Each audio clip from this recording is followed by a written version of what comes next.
జై శ్రీరామ్, అందరికీ నమస్కారం. ఈ వీడియోలో మీకు ఫూల్ మకానా రెసిపీస్ చూపించబోతున్నాను. ఒక హాట్ అండ్ ఒక స్వీట్ ఐటమ్స్ చేసి చూపిస్తాను. అండ్ అలాగే ఫూల్ మకానా డైట్ ఫాలో అయ్యే వాళ్ళకి కూడా చాలా హెల్ప్ అవుతుంది. అలాగే ఇప్పుడు నేను చేయబోయే రెసిపీస్ పిల్లలు కూడా చాలా ఇష్టంగా తింటారు. సో తప్పకుండా వీడియోని చివరి వరకు చూడండి. Let's start the video. ఇదిగో ఇక మకానా చేసుడు చూపిస్తా అన్న. ఇప్పుడైతే ముందు స్టవ్ వెలిగించుకోవాలి. స్టవ్ వెలిగించుకున్నాక దాని మీద ఒక కళాయి పెట్టుకొని అందులో ఒక గిన్నెడు మకానా వేసుకోవాలి. వేసుకొని ఇట్లా గరిటె పెట్టి తిప్పుకుంటా వేయించుకోవాలి. అందులో నెయ్యి కానీ నూనె కానీ ఏం వేయొద్దు అన్నట్టు, ఏం వేయకుండానే ఇట్లా తిప్పుకోవాలి. గరిటె పెట్టి తిప్పుకుంటా వేయించుకోవాలి. ఇట్లా గరిటె పెట్టి తిప్పుకోకపోతే అడుగునున్నాయి మాడతాయి. అన్నీ ఒక లెక్క వేగవన్నట్టు, కొద్ది కొద్దిగా వేగి కొద్ది కొద్దిగా వేగవు. కాబట్టి ఇట్లా గరిటె పెట్టి తిప్పుకున్నారనుకో అన్నీ మంచిగా వేగుతాయి. ఇదిగో తర్వాత ఒక ప్లేట్లోకి తీసుకొని ఇట్లా చూసుకోవాలి. ఇట్లా చూసుకుంటే ఇట్లా ఇరిగితే మంచిగా బాగున్నట్టు. అప్పుడు తర్వాత ఇప్పుడు మనం ఒక కళాయి పెట్టుకొని దాంట్లో ఒక 2-3 చెంచాలు నెయ్యి వేసుకోవాలి. నెయ్యి కరిగినాక ఇందులో కొద్దిగా మిరియాల పొడి ఉంటుంది కదా, మిరియాల పొడి దాన్ని కొద్దిగా వేసుకొని ఇట్లా ఫ్రై చేసుకోవాలి. అంతేపాటు దాంతోపాటు కొద్దిగా ఉప్పు వేసుకోవాలి. సరిపడా ఉప్పు వేసుకొని ఇట్లా ఒక 5 సెకండ్ల పాటు ఇట్లా తిప్పుకోవాలన్నట్టు.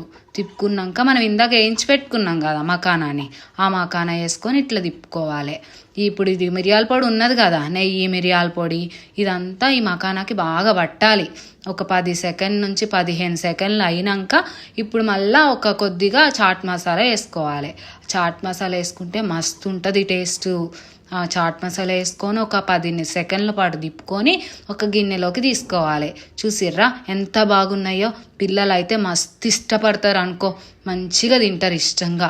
హెల్దీ ఫుడ్ కదా, ఇట్లా పెట్టాలి. తర్వాత అట్లనే ఇప్పుడు స్వీట్ చేసేది ఎట్లనో చూద్దాం.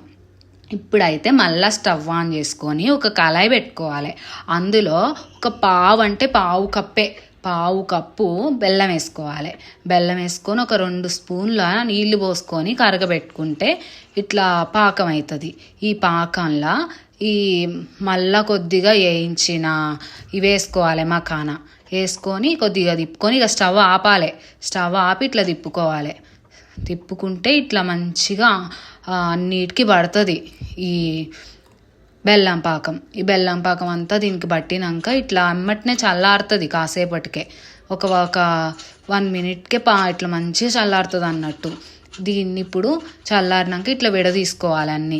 వీటిని మంచిగా ఒక డబ్బాలో పెట్టుకొని మూత పెట్టుకుంటే మంచిగా గట్టిగా మంచిగా ఉంటాయి అన్నట్టు. పిల్లలు అయితే మస్తు ఇష్టపడతారు.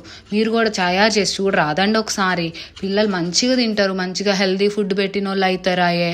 ఇట్లా మంచిగా చేసి ఒక హాట్ ఒక స్వీట్ చేసి డబ్బాలో పెట్టిర్రంటే రోజు కొద్దిగా తింటారు స్నాక్స్ టైంలో. తప్పకుండా అయితే చూడండి, ఇది చెయ్యండి మీరు కూడా. ఇంట్లో పిల్లలకి పెట్టండి, మస్తు అయితే మస్తు ఉంటుంది. అట్లనే మన ఛానల్ని కూడా సబ్స్క్రైబ్ చేసుకోండి. ఇట్లాంటి వీడియోలు ఇంకా మస్తు పెడతా, మంచిగా చూసి లైక్ చేయుర్రి. చూసారు కదా ఎంత ఈజీగా ప్రిపేర్ చేసుకోవచ్చు. ఈ స్నాక్ ఐటమ్ మీ పిల్లలు చాలా ఇష్టంగా తింటారు. తప్పకుండా ట్రై చేసి చూడండి. అండ్ అలాగే నేను ముందు చెప్పినట్టు డైట్ ఫాలో అయ్యే వాళ్ళకి కూడా చాలా హెల్దీ రెసిపీ ఇది. పిల్లలకు కూడా మంచి హెల్దీ ఫుడ్ పెట్టినట్టు ఉంటుంది. తప్పకుండా ట్రై చేసి చూడండి. అండ్ అలాగే మన ఛానల్ని సబ్స్క్రైబ్ చేసి నాకు సపోర్ట్ చేస్తున్నందుకు మీ అందరికీ ధన్యవాదాలు. అలాగే సబ్స్క్రైబ్ చేసుకునే వాళ్ళు తప్పకుండా సబ్స్క్రైబ్ చేసుకోండి. ఈ వీడియో మీకు నచ్చినట్లయితే తప్పకుండా లైక్ చేయండి. మీ ఫ్రెండ్స్కి ఫ్యామిలీ మెంబర్స్కి షేర్ చేయండి. Thanks for watching. స్వామి శరణమయ్యప్ప.